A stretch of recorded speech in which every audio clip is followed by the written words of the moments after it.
I'm not a businessman, I'm a businessman. Let me handle my business, damn. Kanye's, you got me, Freeway and Foxy, YG's, Pierre Marie, Petey, watch me. Bleak could be one hit away his whole career. As long as I'm alive, he's a millionaire.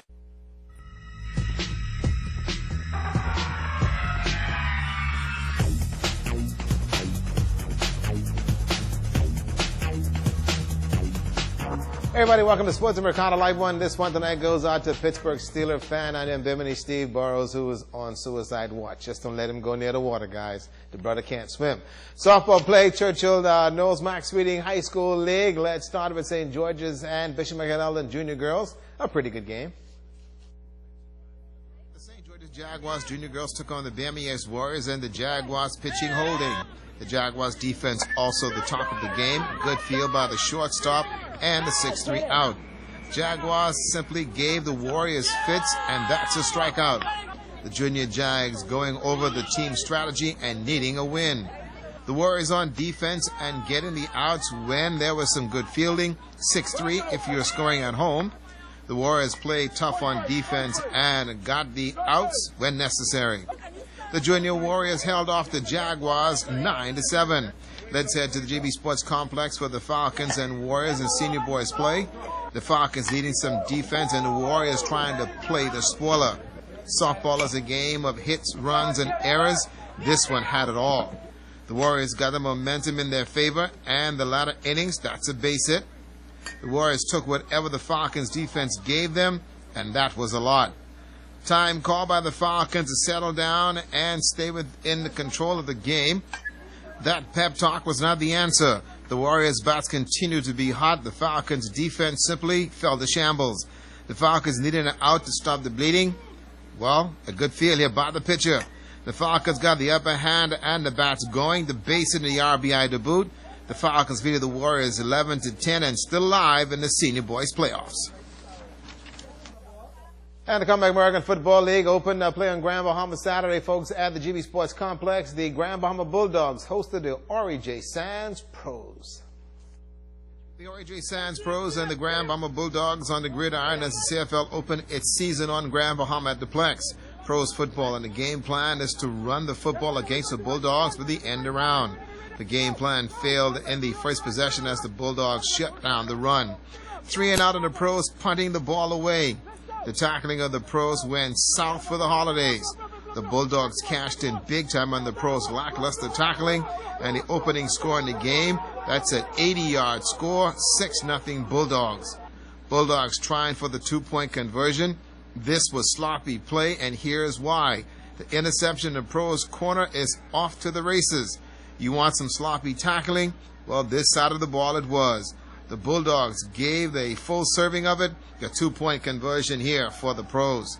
The Bulldogs tried to get into some kind of rhythm, and quarterback keeper here, the result, a first down and then 3 and out. Ori J. Sands Pros got the ball back and went back to the ground game. The Bulldogs was not having it on the ground. 6-2 at the half, the Bulldogs in the driver's seat. Pretty happy, Laffy? The team is playing nice because I'm coaching and I'm trying to get some players into to keep in shape. But we looking good.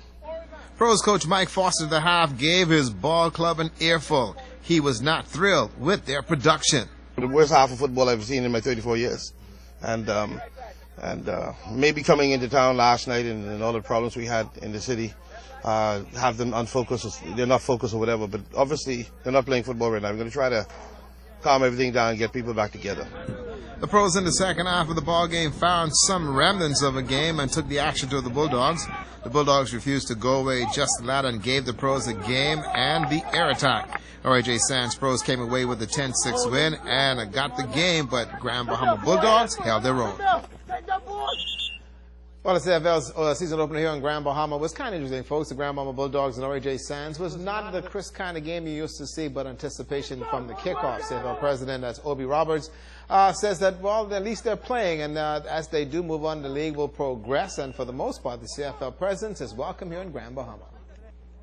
I expect it to be a very competitive league. Once you see the juices of now Nassau and Grand Bahama are revisiting the rivalry once again, Everyone now is going to come out. I've been getting calls, emails, Facebook messages in terms of it's great to see football back in Grand Bahama. It's great to see inter-island travel back in Grand Bahama and Nassau. And you'll see football begin to grow. The CFL is back in Grand Bahama.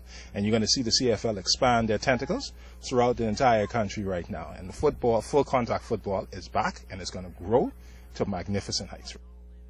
And the Falcons will host the Stingrays out of the province this coming Saturday, and then on Sunday, Igmar Rock Crushers will take on the Grand Bahama Bulldogs. And some betting was made yesterday, folks, because of the Dolphins and the Pittsburgh Steelers. Let me show you why Sean today is really hurting Spy. You took a serious bet. Miami has the Dolphins, the greatest football team.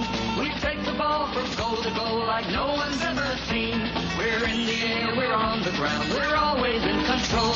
And when you say Miami, you're talking Super Bowl, 'cause we're the Miami Dolphins, Miami Dolphins, Miami Dolphins. Well, that's what happens, Sean, when you take a bet with Darren Meadows against the Miami Dolphins. You pay the price. Pittsburgh Steelers fans, let me tell you, your team, Mr. Pitts. You let the Dolphins get away again. Don't forget, Gospel Fest 2. Go get those tickets. Somebody got to pray.